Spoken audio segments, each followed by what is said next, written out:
السلام عليكم ورحمة الله وبركاته، حياكم الله أينما كنتم أحبائي في الله.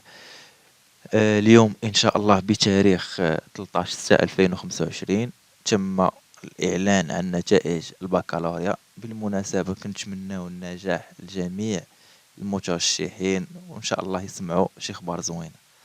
لهذا إن شاء الله اليوم درنا فيديو على طريقة كيفاش تشوف النتائج ديالك ديال البكالوريا. يعني في هاد النتائج غادي تعرف واش ناجح او لا، غادي دوز استدراكية او لا، غادي تكون ساقط.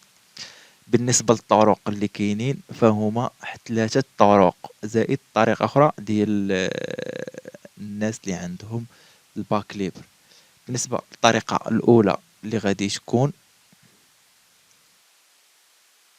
هي عن طريق رسالة نصية غادي توصل في الاس ام اس ديالك في التليفون ديالك. يعني خاص الهاتف، الرقم الهاتف ديالك خاصك تكون مابيه مع مسار. يعني كتدخل السيت ديال المسار، كدير رقم الهاتف ديالك باش تيوصيفطوا لك ميساج فيه النتيجة ديالك، يعني واش ناجح، واش استدراكية، واش ساقط. بالنسبة للطريقة الثانية اللي كتكون فيها النتيجة مفصلة، يعني يكونوا فيها النقاط. يعني كتجينا أحسن طريقة هي هذه، حيت كيعطيوك النقاط كاملة بالتفصيل ديال كل مادة ديال الوطني ديالك وديال المراقبة المستمرة. هي عن طريق الموقع ديال اوتلوك. كيفاش يمكن لينا نشوفوا هاد الطريقة ديال الاوتلوك؟ كندخلوا لجوجل وكنديروا اوتلوك، كنكتبوا اوتلوك بهذا الشكل، وكندخلوا لهذا الموقع هذا وكنديروا كونيكسيون. هنايا كتعطينا هاد الجهة هادي، كنديروا رقم مسار ديالنا اللي عندنا وكنزيدوا عليه اروباز تعليم بوان ام على هاد الشكل هذا.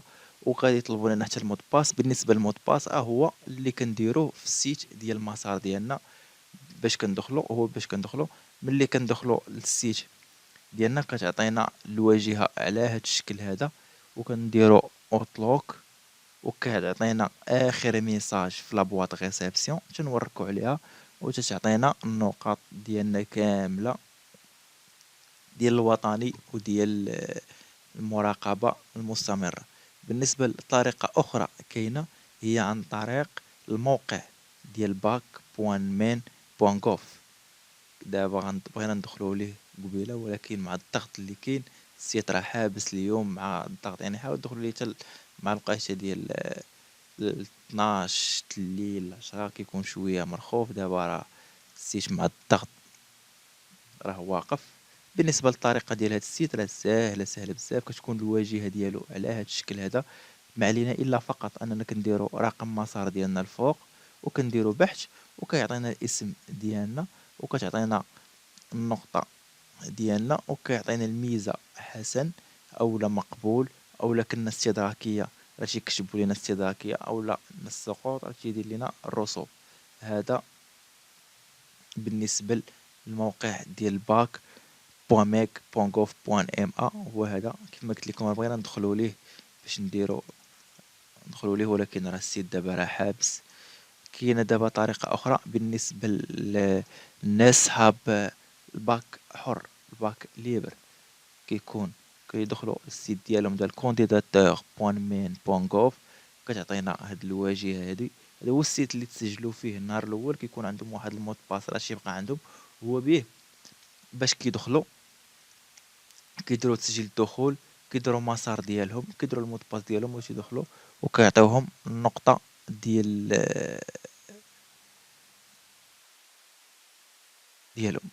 هادشي اللي كاين. كيف ما قلنا لكم كنتمناو النجاح لكم كاملين، الله يسمعكم اخبار الخير. هادشي اللي كاين. السلام عليكم ورحمة الله.